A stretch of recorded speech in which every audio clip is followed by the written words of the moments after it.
જો પોતે દેખાવડા નહોતા, he was not handsome person, એની કદરૂપા હતા, એની ભાષા બી પ્રભાવિત નહોતી, પણ સત્યનો રડકો હતો. જ્યાં સત્ય હોય ને ત્યાં બીજી બધી વસ્તુ મામણી થઈ જાય. ગાંધીજીના વિચારો, ગાંધીજીની જે અહિંસાની જે પ્રક્રિયા, એનો તમે ખૂન કરી ના શકો. ફૂટબોલ ઉપરથી મારી વાઈફ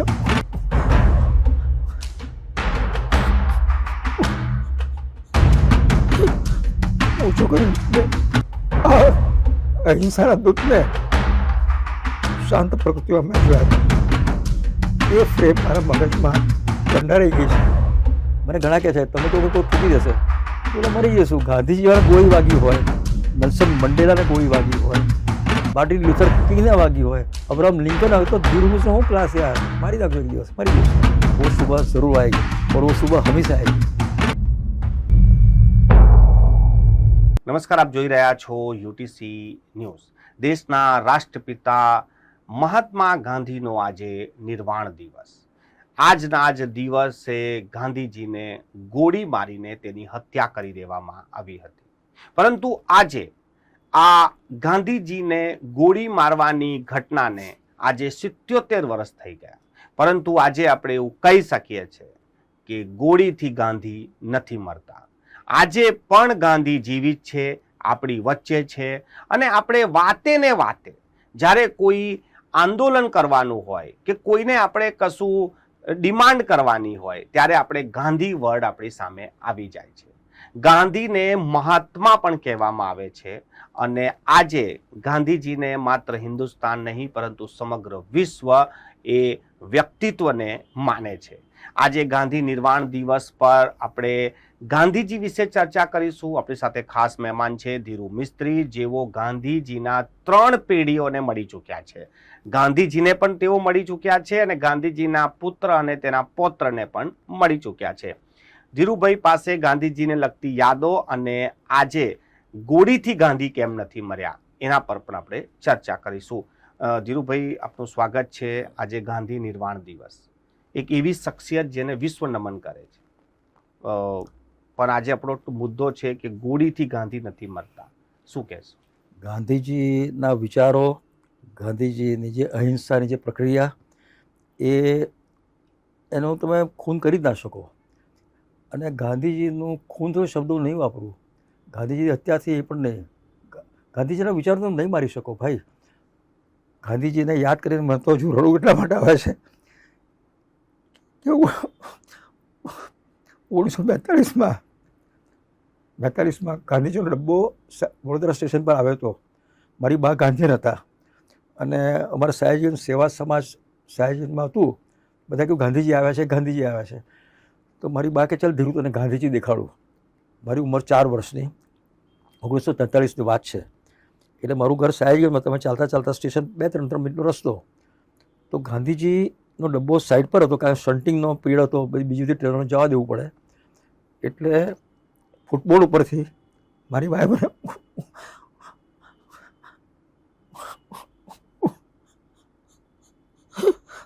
ઓછો કરી અહિંસાના દૂતને શાંત પ્રકૃતિમાં મેં જોયા હતા. એ ફ્રેમ મારા મગજમાં કંડારાઈ ગઈ છે. એ જિંદગીમાં નહીં જઈ શકે. કારણ કે અમારા ઘરે મારી બા પોતે ગાંધીયન હતા. અમે લોકો ગાંધીજીના અહિંસાના સત્યને વરેલા છીએ. તે ઉપરાંત ગાંધીજીના ગ્રેન્ડસન રામદાસ ગાંધી એ દાંડી આવેલા. દાંડી અમે મીઠાના સત્યાગ્રહ ગાંધીજી ત્યાંથી શરૂ કર્યો હતો. એટલે અમારે ડૉક્ટર ગણેશ દેવી, પદ્મશ્રી ડૉક્ટર ગણેશ દેવી, અને લોકોએ કીધું કે આપણે અમુક તારીખે દાંડી જવાનું છે. તો હું પણ ગયો હતો. રાજમોહન ગાંધી ગ્રેન્ડસન એ મારી જોડે જમવા પણ બેઠા હતા અને એ મન મળ્યા. ત્યાર પછી વર્ષો પછી ડૉક્ટર બંદૂકવાલા, GS બંદૂકવાલા, એમનું ઝિદની ઇલ્મા ચેરિટેબલ ટ્રસ્ટ, તો એમણે તુષાર ગાંધી એટલે ગાંધીજીના ગ્રેટ ગ્રેન્ડસન એમને બોલ્યા હતા. તો એમને બી મને મળવાનો મોકો મળ્યો. એટલે આવી રીતે ગાંધીજીની 3 પેઢીને મળવાનો જે મને મોકો મળ્યો છે, એનાથી હું મારું જીવન સમૃદ્ધ થઈ ગયું એવું માનું છું. કારણ કે જે ગાંધીયન લોકો છે વડોદરામાં, જગદીશ શાહ હતા, બીજા બધા, એ લોકો કે તમે નસીબદાર, અમે ગાંધીજીના પ્રિન્સિપલને વરેલા પણ ગાંધીજીને જોઈ ન શક્યા. જ્યારે મેં ગાંધી સાક્ષાત જોયા હતા અને એ દ્રશ્યો હું જીનીવા નહીં ભૂલી શકું. તમે 4 વર્ષના હતા જી. અને એ વાતો યાદો આજે પણ તમારા જહનમાં છે. જી. એ શું શખ્સિયત હતી એ? કારણ કે ગાંધીજીનો જો પોતે દેખાવડા નહોતા. He was not handsome person.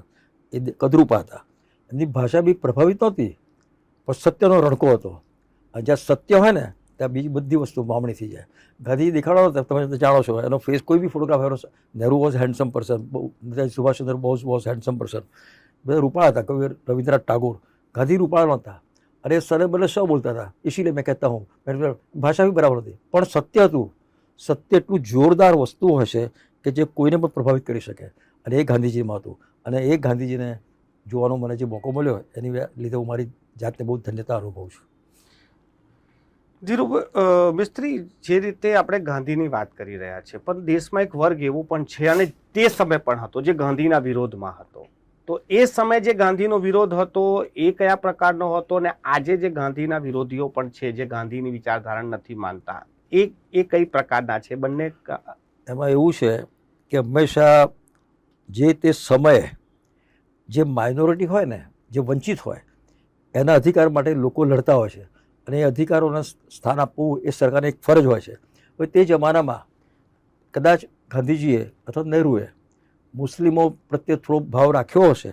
એનું કારણ એ કે તેમની વસ્તી ઓછી હતી અને કદાચ સરકારની ધ્યાનમાં આવ્યું હોય કે ભાઈ આ રીતે અત્યાચાર થઈ રહ્યો છે, એટલે કદાચ એ લોકોએ એમની તરફેણ કદાચ કરી હશે. એનો મતલબ એ નહીં કે એ લોકો હિન્દુ વિરોધી હતા. નો, નેવર એવર.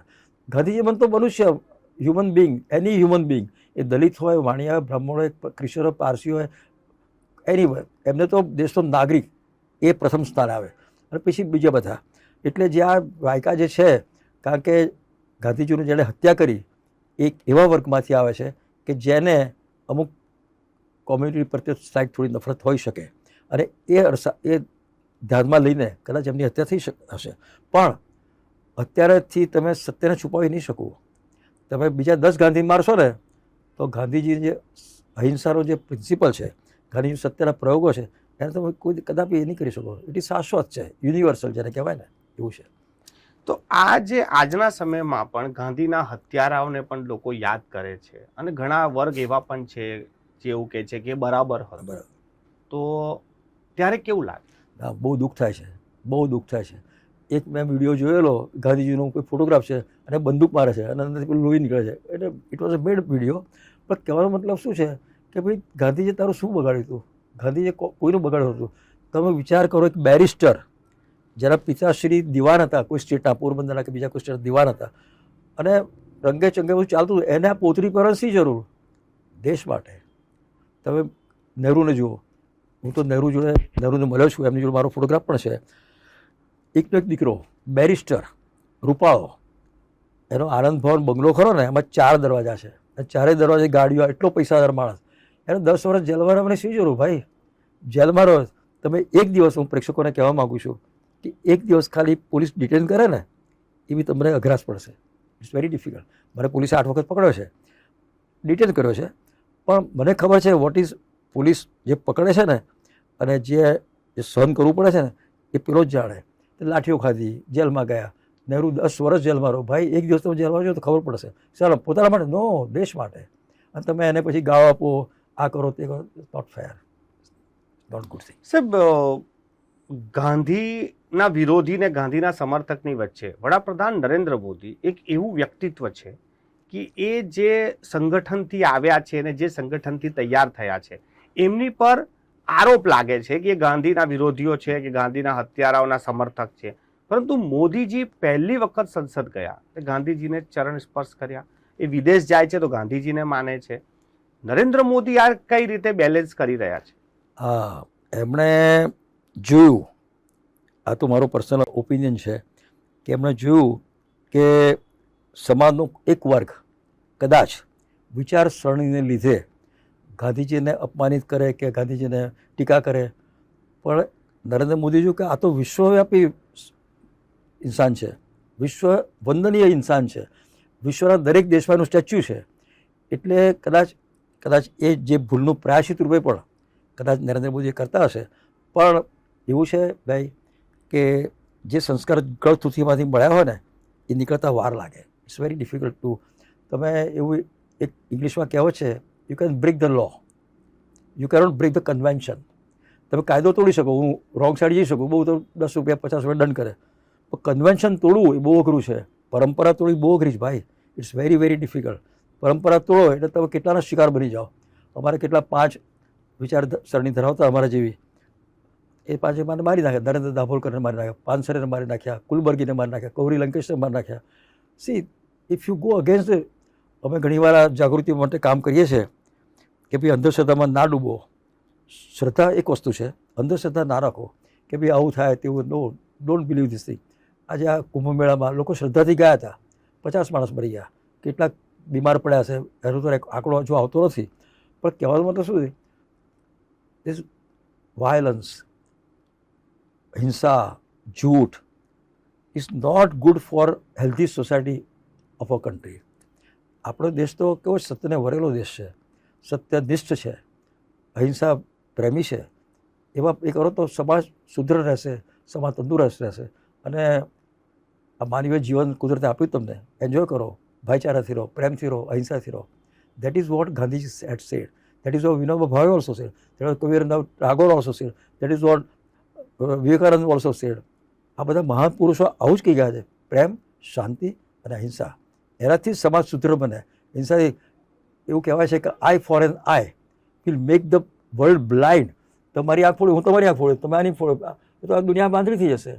એટલે best thing is to have love, પ્રેમ કરો, અહિંસાથી વર્તો, તો સમાજ જીવવા જેવો છે, એને નર્ક ના બનાવો.